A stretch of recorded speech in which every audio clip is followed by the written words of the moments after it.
welcome to the Binge List. I am your host, Paul Chappell, and today I am reviewing Mandalorian. Well, I'm reviewing the first two episodes. I just saw the second episode. And yeah, okay. I hear all you fanboys waiting with bated breath, ready to tear me apart. It was good. Actually, it was awesome. But just bear with me here. I'm going to nitpick this thing, and if you just want to get my recommendation, go ahead, turn it off, go watch it. You probably already watched it, but I'm going to nitpick some things, okay? Because that's what I do. Although I did love it, I just have to say, they killed the best character in the first episode. So all I'm going to say, no more needs to be said. That really bummed me out. Could have been a great partnership. I don't know. Maybe he was a droid, so maybe they will bring him back as a brother droid. I don't know. I didn't like that part. Did love that battle, though. So great. So, first of all, let me just say, what did he get right? And when I say he, I mean Jon Favreau. Same guy that did Iron Man. Guy that kickstart the MCU. It's the same guy that created this series. So I got to give him props. The guy knows how to write. He knows what he's doing. He knows how to do fan service right. But like I said, it did give me a few things to nitpick. But let me just start off by saying he got one thing right about Star Wars. Now, back in the Phantom Menace days, there was a lot of articles. There was a lot of YouTube videos where people were criticizing, telling people why the prequels did not work. And I can't remember what video it was, but one YouTuber out there, he got it right when he said Star Wars happens on the frontier. And what I mean by the frontier, I'm talking about the Outer Rim planets. That's where Star Wars shines. I like the beat up Star Wars, the Star Wars where there's a bar on every town on Tatooine and places like, I really can't say Hoth, but it happens in the frontier. It happens on the fringes of space because the rebellion was hiding on the fringes of space. Once the movies moved into the inner realm, those primary planets like Coruscant, and it started to deal with things like politics, it really went off the deep end. So I'm happy that they kept it on the frontier. Now, the first planet you see is an ice planet, but it has a Tatooine type feel. There is a bar like every other Star Wars movie. So, boom, right out the gate, they got it right.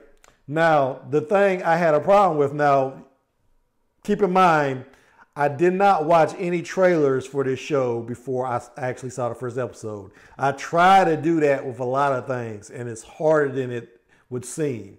So a lot of people were already aware of this. In fact, I talked to a guy at work who hadn't even seen any of the episodes yet, and we were going back and forth this little point. And that was the use of Carbonite by the Mandalorians, as if that's a thing that the Mandalorians came up with. And as you might remember, encasing Han Solo in Carbonite was Darth Vader's idea. In case you don't remember, here's the clip. Lord Vader, we only use this facility for carbon freezing. You put him in there, it might kill him. I do not want the Emperor's prize damaged. We will test it on Captain Solo. You see there? And I understand why Jon Favreau did that. I mean, if you think about it, even Boba Fett didn't like the idea. And I'll bring you back to this little clip. What if he doesn't survive? He's worth a lot to me. The Empire will compensate you if he dies. Put him in. Okay, I get why Jon Favreau had to do this. It was awesome, first of all, and it was fan service. It just reminded the fans of something that they know they love about Star Wars, and that's Han Solo being frozen carbonite. So on one hand, I had a problem with it not really fitting into the continuity and backstory of Star Wars, and the backstory being the original trilogy in the case of this show, because it happens after Return of the Jedi, I'm assuming, because there's a shot of some stormtroopers who are working for a private individual, and they look pretty beat up.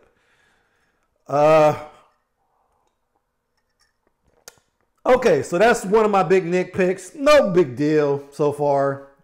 I'm with him.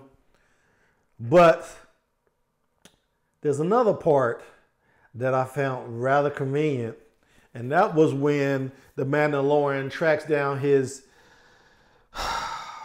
big bounty from his big client, and his little helper friend, played by Nick Nolte, tells him that many other bounty hunters have died trying to break into his facility. Okay, so this is very interesting at this point in the show. Now I'm thinking, what is he going to do to overcome these odds, right? This would be a good place in the show for the Mandalorian to showcase his ingenuity, but no, he gets lucky. How does he get lucky? A little bounty droid. I think his name is IG-11 or 2 or something.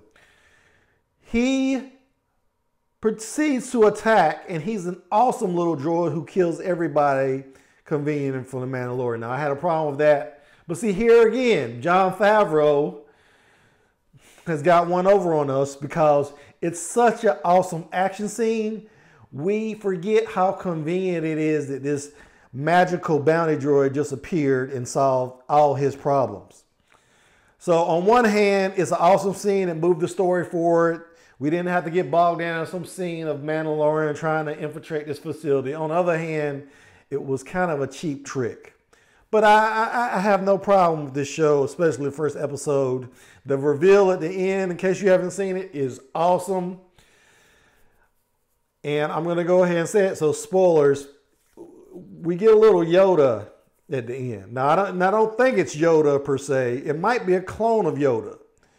And what you find out in the second episode is, yes, this little Yoda character, I'm going to call him Yoda character because I don't know the race of the Yodas. But I get a feeling that, well, you see right away that he's force sensitive. But I'm kind of going to be disappointed if it is revealed that this little green dude is some sort of clone of Yoda, which is what I expect they're going with this. Or like a relative of Yoda or a nephew of Yoda, something like that. Because another reveal was that he's 50 years old. So he would have existed, I'm thinking if I'm right about the timeline, he would have existed during the time Yoda was alive. So either he's a clone of Yoda or he's Yoda's bastard son. Some kind of connection to Yoda will be established, and they better do it right or I'm going to be supremely disappointed in this show.